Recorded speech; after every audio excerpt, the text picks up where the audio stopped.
Welcome to the deep dive. Today, we're really going to tackle something that I think is a massive oversight in modern business security. A huge one. And we're focusing entirely on, small to medium businesses. Think of your local law offices, clinics, maybe a retail store. Right, the places without a huge IT department. Our mission here is really simple. Find the fastest path to safety. And that starts with a pretty shocking truth, doesn't it? It really does. The thing most business owners miss is that right now, today, every single thing your employees do online is basically exposed. Every click. Every click, every ad that loads, every website they visit, every SaaS tool they use, it's all visible. Visible to who? To your ISP, for one, Yeah. to every ad network and tracker out there, and critically, to potential attackers. This isn't some theoretical problem. It's just how the internet works by default. That is really unsettling, especially when you think about the kind of data these businesses handle. Patient records, legal documents. Exactly. Yeah. Privacy isn't just a checkbox anymore. Yeah. It's the foundation of real cybersecurity. So what's the plan? How do we fix this massive blind spot? We're going to break down two really powerful technologies that you can enable pretty easily. They work together. Think of them like two locks on a vault. Okay. First is network-wide ad and tracker blocking.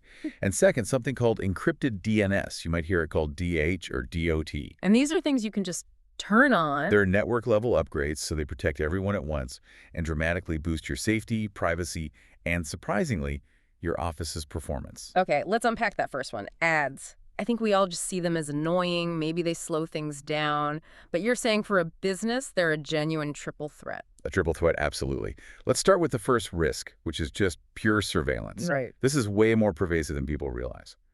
When an employee loads a single web page, even a totally normal news site, that one page can trigger between 30 and sometimes 80 tracking scripts all at once. 80 from one page. From one page. And they aren't just logging a simple visit. They're collecting what amounts to proprietary business intelligence. Okay, proprietary business intelligence sounds a lot more serious than just, tracking my shopping habits. It is. They're grabbing browsing behavior, device details, even work hours. What software you're using on your network, patterns of business activity, all of that data is then packaged up and sold. Sold to data brokers. It's industrialized surveillance, just hidden behind marketing tech. Can you give me a concrete example? Like if I'm running a clinic, what does that actually mean? Okay, a healthcare clinic. These trackers can see your staff accessing specific EMR, electronic medical record portals. But the data in the record is encrypted, right? The record is, yes. Yeah. But the fact that your staff is logging into a specific patient system at a specific time, that metadata is being observed by a third party. For a law office, they see you hitting case research sites or client portals. So a competitor or an attacker could literally profile the cases your firm is working on just from that metadata. Exactly. Without ever breaching your network. Or think about an accounting firm. The trackers can figure out which specific tax software, which banking portals, with payroll systems your team is using. And an attacker could use that to launch a super targeted phishing attack. Now you're getting it. The exposure is just massive. That's the privacy risk. What's threat number 2? You said performance. Yeah, performance drain. It's pure friction on your business. On a lot of websites, something like 30 to 40% of the load time is just the ads and trackers loading. Wow. For a small office, say 10, 20 people, that adds up fast. It means slower SaaS apps, laggy video calls, and just general frustration. You're literally paying for bandwidth to load things that are actively harming you. And the third threat, this sounds like the most direct one, malvertising. It is. Malicious advertising. It's one of the top ways SMBs get infected. And the scary part is you don't have to click anything. You don't have to click? No. Just loading the page can be enough. The ad itself can run a script that downloads malware, ransomware, you name it. It's called a drive-by download. So even if I tell all my employees, don't click on suspicious links, that's not enough anymore. Not at all. The ad networks themselves are the weak link. Yeah. Basically, every ad you load massively increases what we call your attack surface. It's like leaving dozens of windows open in your house. Okay, this is where it gets really interesting for me. You've convinced me we need to block this stuff, but how? I mean, telling every employee to install a browser extension it's a nightmare. It's unreliable, yeah. They don't cover everything. The real solution is to centralize it.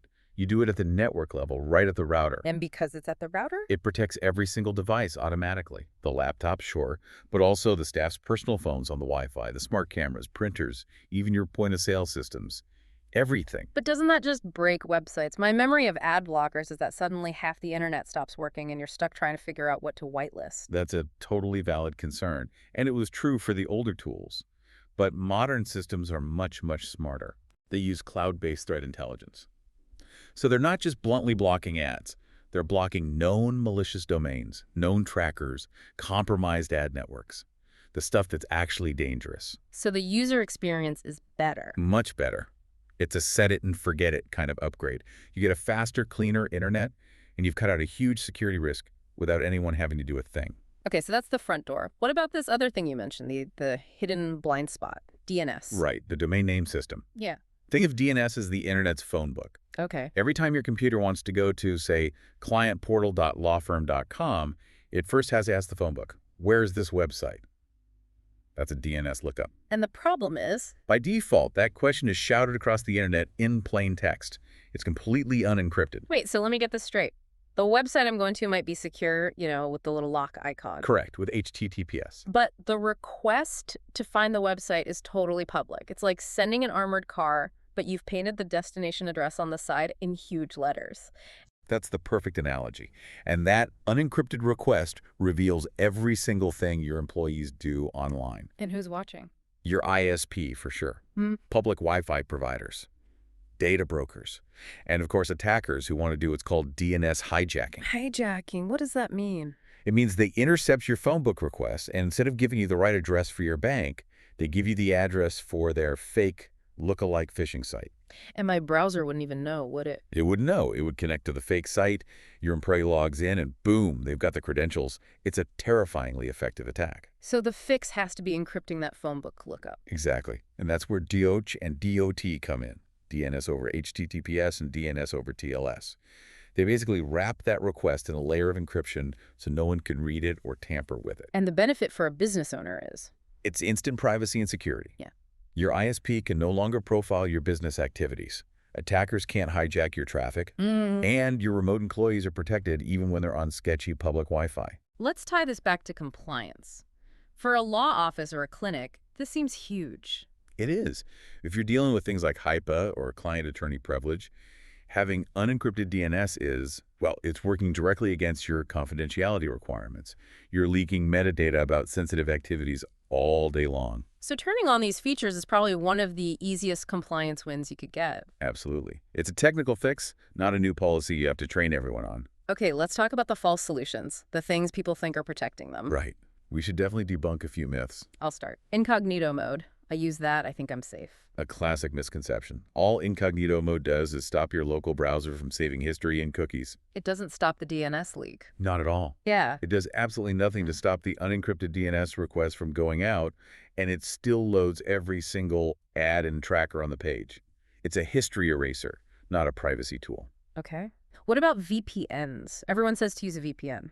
VPNs are great for hiding your IP address, your location, but many of them, they still send unencrypted DNS requests through their own tunnel, or they log the DNS requests themselves. You really need both, a VPN and encrypted DNS. Antivirus software. Crucial.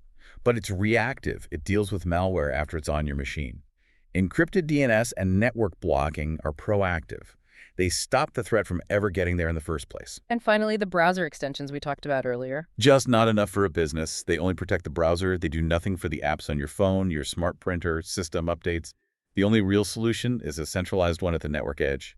So this combination really is a win-win. You get better performance and much stronger security. That's the takeaway.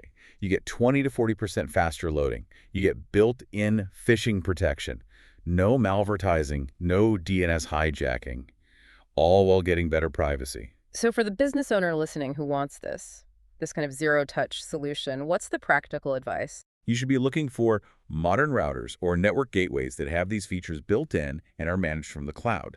The key terms are network-wide ad and tracker blocking and encrypted DNS enforcement using DOH or DOT. And the goal is that the owner sets it up once and it just works. Exactly. It gets security updates automatically. No one has to install or manage anything. That's how you bring enterprise-grade security down to an SMB's budget and time constraints. It makes security automatic, which is really the only way it can be reliable for a small business. Let's leave our listeners with a final, actionable checklist. Okay, 3 things to check today. First, is your DNS fully encrypted for all connected devices? Not just your main computer. Right. Second, Hmm. does your router actively block ads, trackers, and malvertising for the whole network? And the third? And third, are mobile devices and guest devices automatically secured the second they join your Wi-Fi, or are they leaking data?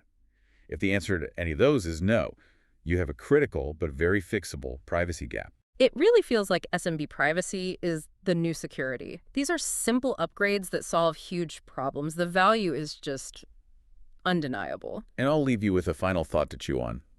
If trackers and DNS snooping can already figure out which tax software, banking portals, or legal research sites your team uses, what other mission-critical proprietary business intelligence are you broadcasting to the world right now just by using the Internet's default settings? A question worth investigating. We'll see you on the next deep dive.